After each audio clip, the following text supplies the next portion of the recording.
Bonsoir à toutes et à tous, nous sommes le mardi 27 juin, voici les titres.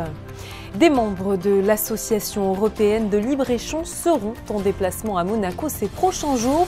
Alors quel est le but de cette visite et quels sont les axes sur lesquels la principauté veut mettre l'accent? La réponse dans ce journal avec Isabelle Béraud-Amadei.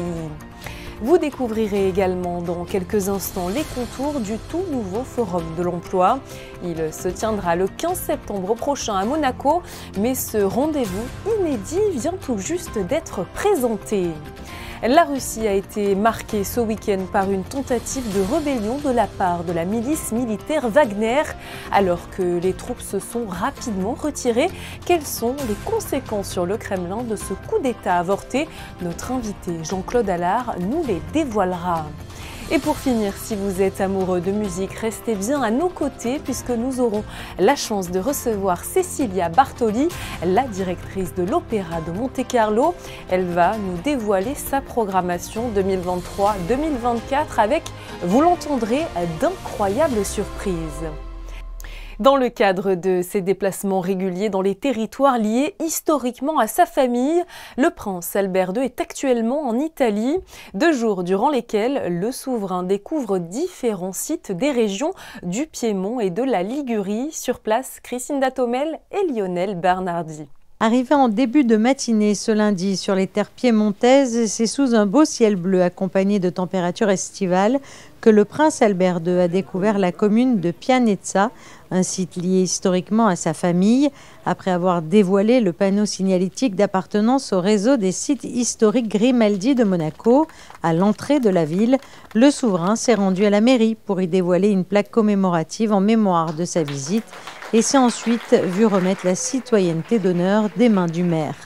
Datant du XIe siècle, le monastère Pieve di San Pietro a ensuite accueilli entre ses murs le souverain, tout comme la Villa Lascaris qui a été érigée par les évêques de Turin en l'an 1000 sur l'ancien site du château de Pianezza, un lieu culturel et spirituel qui abrite aujourd'hui le centre de formation et d'accueil de l'archidiocèse turinois.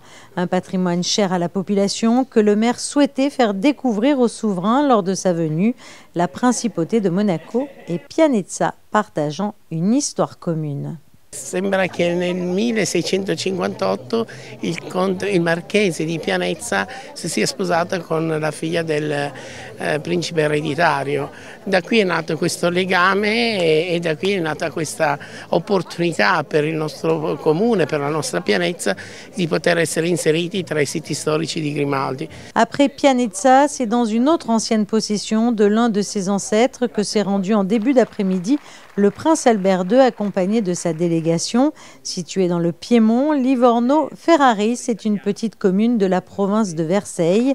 Accueilli là aussi avec ferveur par la population, le souverain a pu découvrir les vestiges archéologiques de la région et participer à une cérémonie officielle sur la place de la mairie en présence des autorités, des enfants et de la population, cérémonie au cours de laquelle la citoyenneté d'honneur lui a été décernée.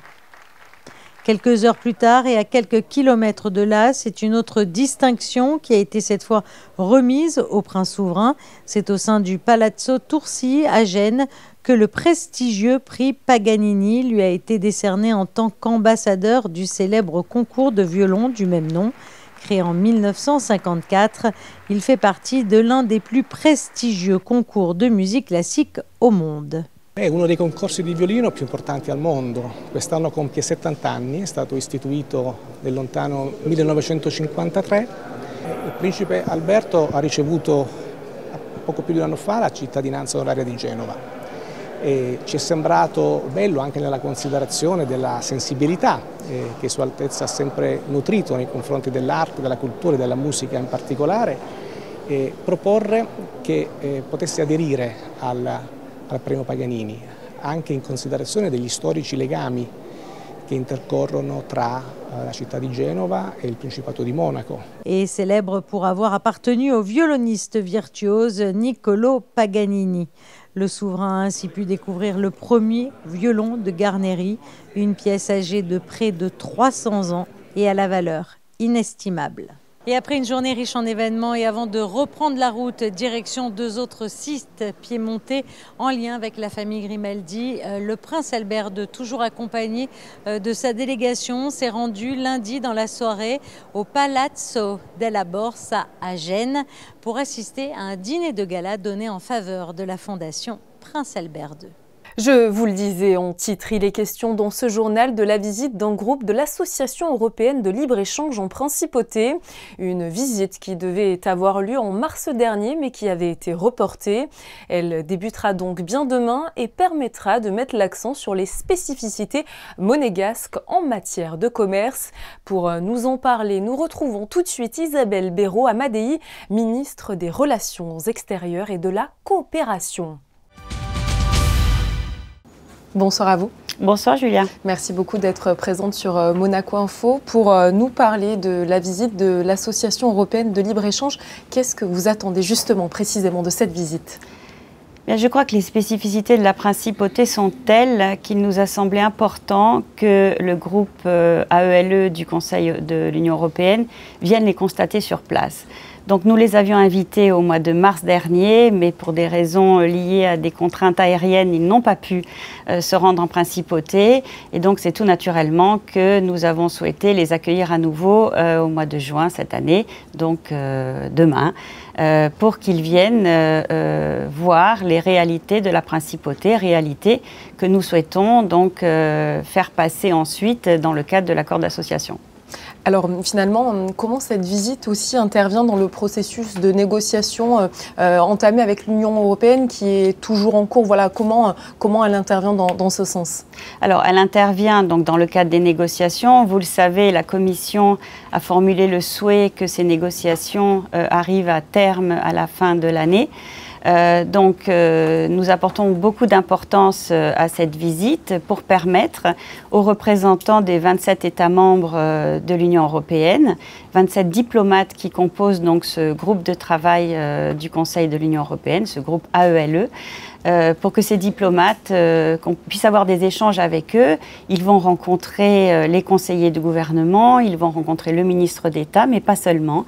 Ils auront également des échanges avec le Conseil national, avec d'autres entités qui sont importantes en principauté, comme la MAF, le MEB, également des entreprises qui sont établies en principauté. Donc toute cette communication, tous ces échanges permettront, je l'espère, à ces diplomates des 27 États membres de découvrir quelles sont nos spécificités et quels sont les enjeux pour nous de l'accord d'association. Merci beaucoup. Merci. Isabelle Béraud-Amadei qui a un programme chargé cette semaine puisqu'elle était également ce matin à la signature de l'appel Leader pour la paix de l'association Rondine. Cette campagne encourage à soutenir la formation de nouveaux leaders mondiaux de paix et à promouvoir également l'enseignement aux droits humains dans les établissements scolaires. Avec cette signature, le gouvernement réaffirme sa volonté de promouvoir la paix à l'échelle mondiale et à réduire les conflits armés. Un tout nouveau rendez-vous en principauté en faveur de l'emploi se déroulera le 15 septembre prochain. En attendant cette date, une conférence de presse a eu lieu au ministère d'État pour en savoir plus sur cet événement. Reportage de Fabien Bonilla et de Thomas Deus. Le nom, Monaco pour l'emploi. Le lieu, le Grimaldi Forum. La date, le vendredi 15 septembre, toute la journée. Eh bien, voici le prochain et nouveau forum organisé par le gouvernement. Beaucoup de secteurs actuellement ont du mal à recruter, comme l'hôtellerie, la restauration, le bâtiment, le secteur bancaire, la santé et autres. Pour pallier à cela, le ministère des Affaires sociales et de la Santé a réuni récemment les différents acteurs économiques du bassin de l'emploi monégasque pour leur proposer d'organiser en septembre prochain un grand forum qui réunira employeurs et employés et mettre ainsi en adéquation l'offre et la demande. L'idée a plu, le projet est donc devenu concret.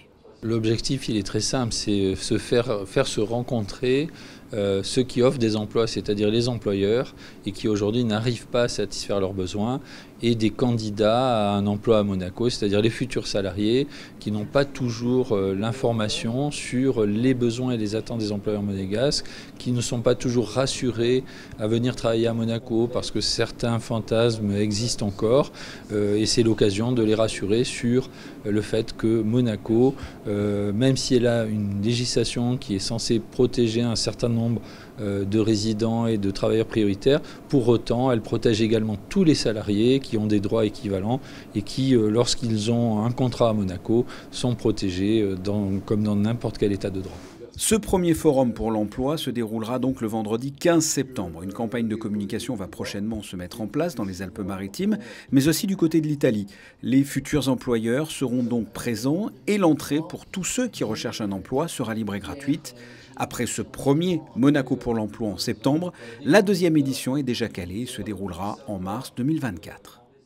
Lors de cette conférence de presse, le ministre des Affaires sociales et de la Santé a rajouté que désormais, chaque année, 2 tables rondes seront organisées pour faire un état des lieux sur l'emploi en principauté.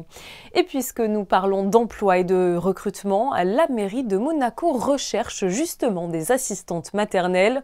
Pour présenter cette profession, une réunion d'information a été organisée hier pour trouver le personnel qui accompagnera peut-être vos enfants. Je vous rappelle que le service Petite Enfance et Famille assure la gestion de 13 établissements d'accueil de jeunes enfants.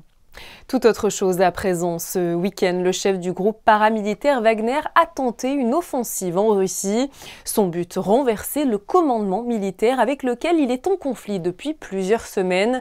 Mais la tension semble être vite redescendue au Kremlin après le départ des troupes et l'abandon de la rébellion.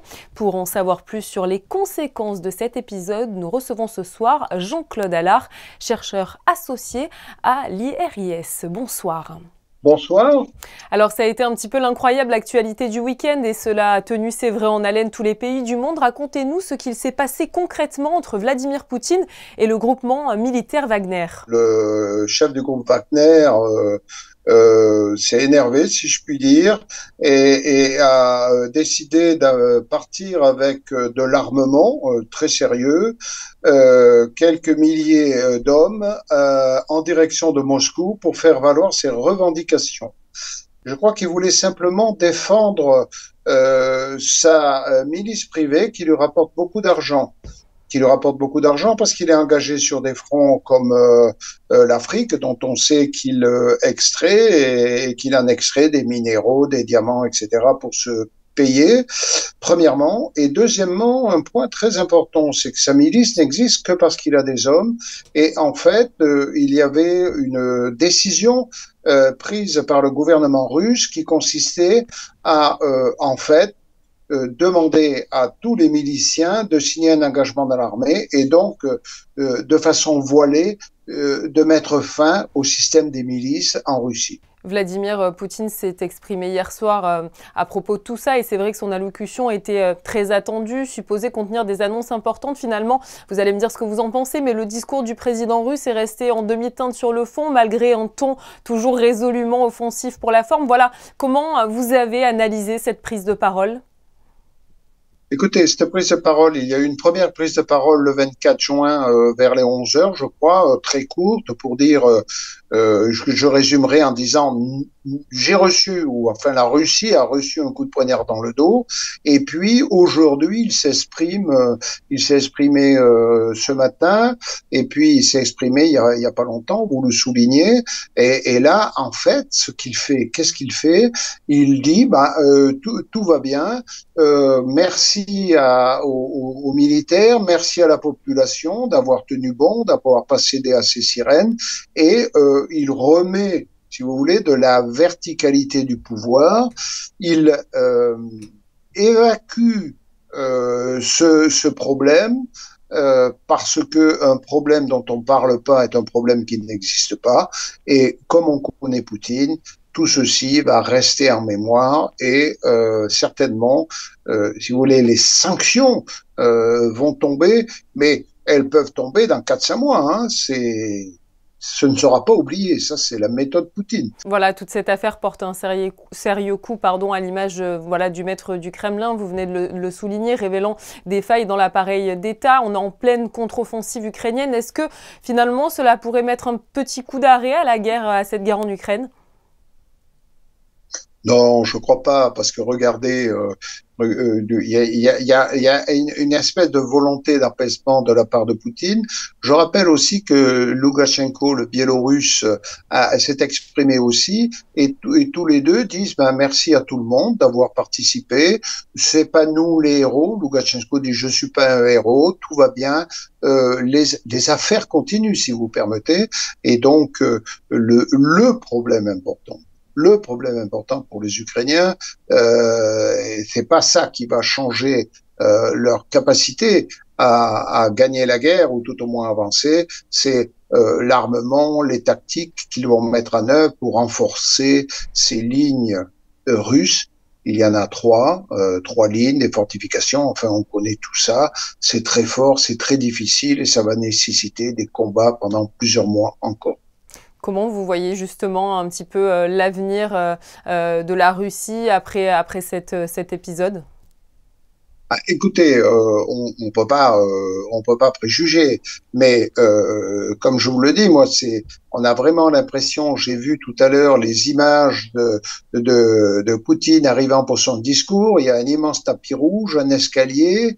Il descend l'escalier, il arrive et il dit, tout va bien, je remercie chacun d'avoir fait son devoir, la patrie est toujours plus forte et on va continuer. Donc en fait, il remet, si vous voulez, il évacue le problème n'a pas existé, je l'ai maîtrisé, je suis au Kremlin, je vous parle, vous m'écoutez, on continue.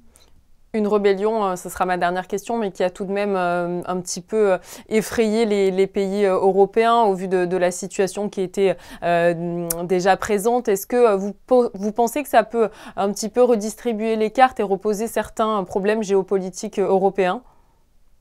Je pense que d'abord, Prigojine n'a pas une réelle envergure politique. Donc, cette mutinerie me semblait être vouée à l'échec et elle a été vouée à l'échec. Il a abandonné. Il a abandonné parce qu'il n'a pas la carrure pour essayer de reprendre la place de Poutine. 1. 2. Pour les pays européens, bien entendu, avant qu'on sache que samedi soir, Prigojine a abandonné sa marche vers Moscou, on devait logiquement s'en préoccuper parce que la Russie, c'est un pays qui a 5000 têtes nucléaires. Et celui qui arrive à prendre le pouvoir pour s'approcher des boutons, pour utiliser l'arme nucléaire, il faut savoir si c'est un fou ou quelqu'un de rationnel. Bon, c'est peut-être pas très bien entendu par tout le monde, mais jusqu'à présent, l'équipe du Kremlin n'a pas avancé la main vers le bouton. Mais on peut imaginer qu'il y a encore une certaine rationalité. Avec quelqu'un comme Prigojine, effectivement, c'était beaucoup plus difficile à le croire. Merci beaucoup à vous. Je vous en prie. Pour entamer la saison estivale en beauté, le Monaco Economic Board vient d'organiser son 45e rendez-vous des adhérents. Cette édition a eu lieu lundi soir en Monte-Carlo Beach en présence de ses membres. À cette occasion, le ministre des Finances et de l'Économie a fait le point sur l'état du marché financier à Monaco. Et je vous propose d'écouter Guillaume Reuze, le directeur général exécutif du Monaco Economic Board, sur l'intérêt justement de ce type de rendez-vous. Il est au micro de Fabien Bonilla. Tout le principe du rendez-vous des adhérents, qui a lieu 4 fois par an, c'est de rassembler l'ensemble des entreprises de la principauté. Les rassembler pour qu'elles puissent se connaître, pour qu'elles puissent éventuellement développer leur réseau, faire du business ensemble, trouver un tel un fournisseur, un tel un collègue, un tel une association possible, et puis un autre parler avec son concurrent. Donc tout ça, c'est que du bonheur pour les entreprises de la principauté, et c'est ce que le Monaco Economic Board s'efforce de donner. Les soldes d'été débutent demain et se poursuivront jusqu'au samedi 12 août en Principauté. À cette occasion, vous pourrez profiter du Monaco Sunday Experience avec l'ouverture d'une centaine de commerces tous les dimanches de l'été. Ainsi, toutes les boutiques du Métropole Shopping Center, du One Monte Carlo, de Monacoville, du Larvoto, ainsi que certaines enseignes situées dans les quartiers du boulevard des Moulins et de la Condamine vous proposent une expérience shopping 7 jours sur 7, alors profitez-en. Le Logoscope, laboratoire de recherche et de création en Principauté, a célébré sa 25e année lors d'un moment festif, artistique et gourmand en compagnie de ses artistes résidents. Cette célébration a aussi été l'occasion de découvrir la nouvelle création musicale d'un de ses anciens membres, Ilya Ozokin, avec un beau concert néoclassique. Et puisque nous parlons de musique, je vous propose de découvrir tout de suite le fabuleux programme de l'Opéra de Monte-Carlo. Il est présenté par sa directrice Cecilia Bartoli, qui est interrogée par José Sacré.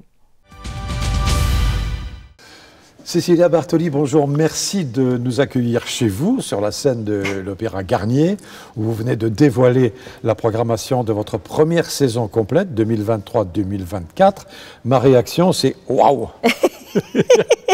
C'est vrai que c'est tellement extraordinaire. Oh, merci. Là, vraiment, c'est vraiment une programmation tout à fait exceptionnelle qui va commencer par une messe de Requiem. Oui, alors justement, qui va commencer par une messe de Requiem de Verdi. Et si on pense justement le Requiem de Verdi, là, je me suis concentrée dans deux Requiem finalement. C'est le Requiem de Verdi et le Requiem de Brahms. De Brahms, plus tard dans la saison. Ce sont les deux chefs-d'œuvre absolus, mais très, très différentes. En Requiem, ce sera avec des instruments modernes. L'autre Requiem, ce sera avec des instruments d'époque. Celui-là de Brahms avec les musiciens du Prince. Et le maestro Capuano. Et maestro Capuano. Et le Verdi, bien sûr, avec l'Orchestre Philharmonique de Monte-Carlo, dirigé par Daniel Barenboim. Parlons, on va survoler évidemment, oui, il y a tellement de choses à dire. Bien sûr. Des opéras, il y en aura 3. Oui. D'opéras sur scène, dont Carlo de Verdi. Carlo exceptionnel, exceptionnel. Et puis Jules César en Égypte. Jules César, je serai là. Cléopâtre. Avec qui dans le rôle de Cléopâtre? Alors, le rôle de Cléopâtre, ce sera moi. Mais là, je serai avec un cast exceptionnel. C'est Carlo Vistoli qui va chanter le rôle de Jules César. Alors, les grands stars. Aussi sera là aussi. Exactement. Monsieur Cencic va être mon frère Tolomeo, le méchant. Et toujours, là, la mise en scène, ce sera de David Livermore, que je n'ai jamais travaillé avec lui, mais j'ai beaucoup de... je l'admire beaucoup parce que c'est un grand, grand metteur en scène. Et le troisième opéra, ce sera Cavaliera Rusticana avec Gianni Schicchi et avec encore un interprète, on ne peut pas les citer tous, mais Nicolas Alaimo, il faut le citer. Il faut le citer. Nicolas Alaimo, qui l'a chanté, qui était la saison dernière, a chanté dans Notre Barbier de Séville, a chanté Figaro avec un succès énorme. Pour la fête nationale maintenant, c'est la coutume à Monaco, on présente un spectacle exceptionnel, et il sera d'autant plus exceptionnel que ce sera une création, Caruso à Monaco. Ben si, Caruso à Monaco, parce qu'apparemment, Caruso a fait ses débuts ici à Monaco, et puis, enfin, la carrière, on peut dire, c'est le plus grand ténor qu'on a eu. La soirée, c'est une sorte de mise en espace, et chantée par Jonas Kaufmann. Oui, il va venir, Jonas. Non, je veux l'aller chercher comme ça. Avec Jonas Kaufmann, elle a dirigé par Sir Antonio Pappano. Alors ça, un des plus grands chefs aujourd'hui. Un des plus grands chefs d'aujourd'hui. Grande nouveauté de l'année. Oui. Phantom of the Opera. Oui. Ce sera en décembre. Du 16 au 31 décembre, sur cette scène. Sur cette scène. Une comédie musicale. Une comédie musicale. Alors, vous savez, moi, j'étais passionnée pour le Phantom of the Opera, comme j'étais passionnée aussi pour le West Side Story. Alors, j'ai eu la chance de faire le West Side Story à Salzbourg, de Bernstein, bien sûr, à Salzbourg, avec un succès incroyable. Et alors, je me suis dit, j'aimerais un jour faire le Fantôme. Et en plus, c'était conçu pour la salle Garnier, pour l'opéra finalement, l'opéra Garnier à Paris. Mais jamais été représenté à Paris, jamais été représenté en France. finalement, ça va venir une création pour Monaco. Mais il y a aussi une autre opéra, c'est La fille du régiment. Ah oui, c'est vrai. Oui, La fille du régiment de Donizetti, ça c'est... On ne l'a pas cité.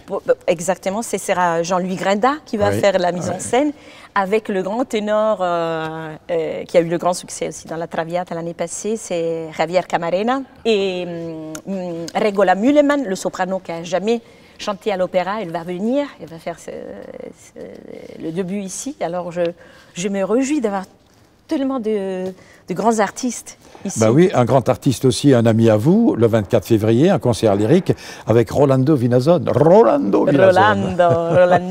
Au mois de mars, encore là, exceptionnel encore, en prélude au bal de la Rose avec Cecilia Bartoli et Lang Lang. Oh là là. Oui, ça c'est un de rares récitals.